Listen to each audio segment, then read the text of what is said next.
They were not discovered at a construction site. They were not seized from a licensed blasting operation gone wrong.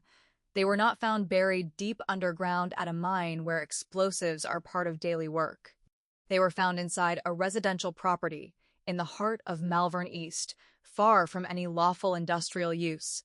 Military-grade explosives, not commercial tools, not improvised devices, weapons designed for destruction.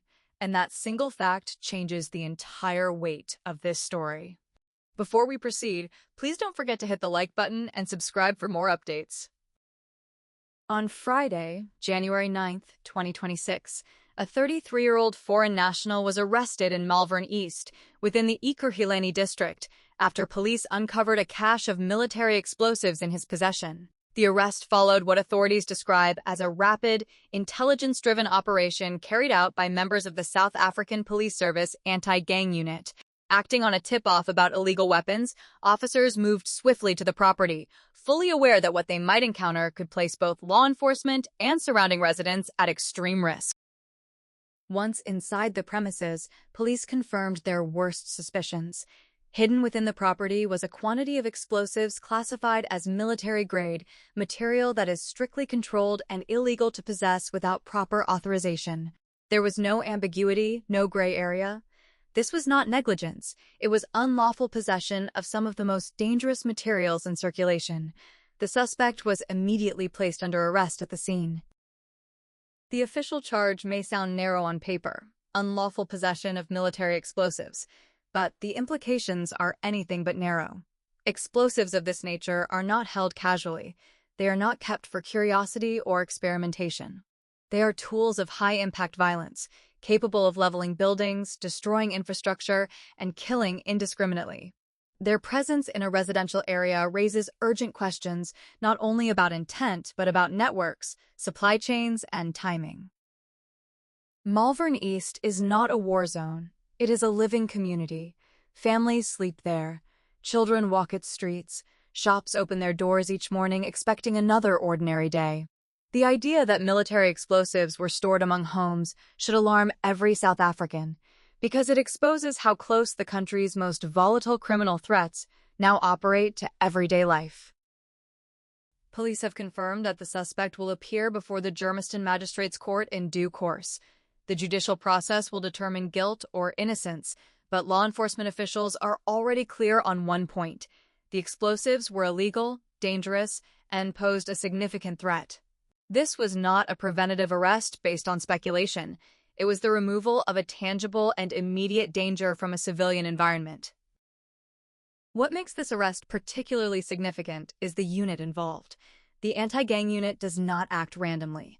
It operates in spaces where intelligence suggests organized criminal activity, cross-border networks, or the potential for large-scale violence. Their involvement alone signals that this case is unlikely to be isolated. Explosives do not appear in homes without planning. They do not travel alone. Someone sourced them, someone transported them, someone decided where they would be stored. And someone, somewhere, stood to benefit from their use. This arrest comes amid intensified law enforcement efforts across Gauteng aimed at clamping down on illegal weapons and explosive materials. In recent months, police operations elsewhere in the country have intercepted blasting cartridges, military-grade explosive devices, and unlicensed arms linked to organized crime, illegal mining, and violent syndicates. The Malvern East discovery fits into a broader and deeply troubling pattern: the steady militarization of criminal activity inside South Africa's borders. Explosives are not only used for dramatic acts of terror. They are used to intimidate, to extort, to protect territory, and to enforce silence. In criminal economies, explosives are leverage. They are messages. Their mere existence inside a community changes power dynamics, because fear becomes a tool long before any detonation occurs. Residents do not need to see an explosion to feel threatened. Knowing that such materials are nearby is enough to silence witnesses and weaken resistance.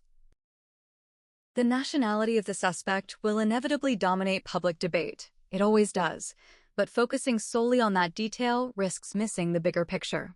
Illegal explosives do not enter communities through nationality alone. They enter through systems that fail, through borders that are exploited, through corruption, and through local facilitation. Storage requires access. Access requires trust. Trust requires integration into a local environment. This is not a crime committed in isolation. The arrest also highlights the growing convergence between different forms of serious crime. Illegal weapons, explosives, gang activity, and organized syndicates do not operate in separate lanes. They overlap, reinforce one another, and evolve together. Explosives initially sourced for one purpose can easily be redirected to another. Robberies, cash-in-transit attacks, infrastructure sabotage, or targeted assassinations. Once such materials are in circulation, control becomes difficult and consequences multiply. For residents of Malvern East, the operation may have passed quietly. No explosion, no public standoff, just police vehicles, an arrest, and an official statement later in the day.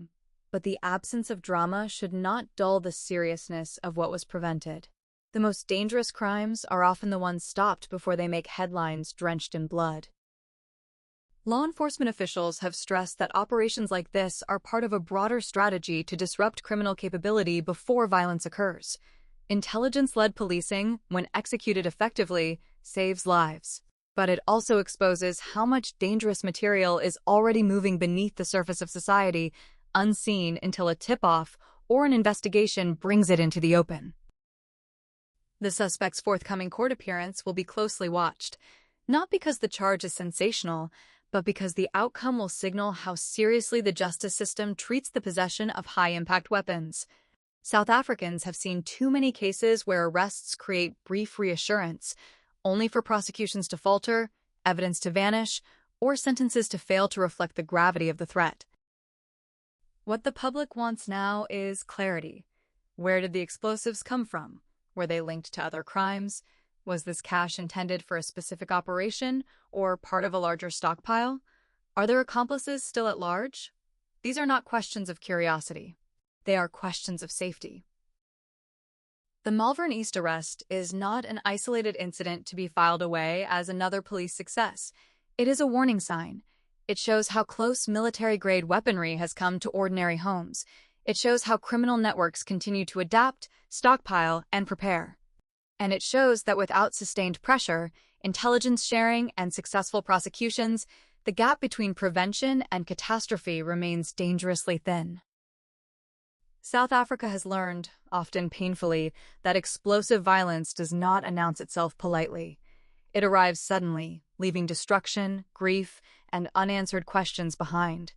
This time, catastrophe was interrupted. But interruption is not resolution. As Gauteng law enforcement agencies intensify their efforts, the Malvern East operation stands as both a success and a reminder. A success because a real threat was neutralized. A reminder because the conditions that allow such threats to exist are still present. Explosives were found not because they do not exist elsewhere, but because someone spoke, someone acted, and someone listened in time. The danger has not disappeared. It has merely been exposed. And what happens next will determine whether this arrest becomes a turning point or just another quiet moment before the next loud tragedy.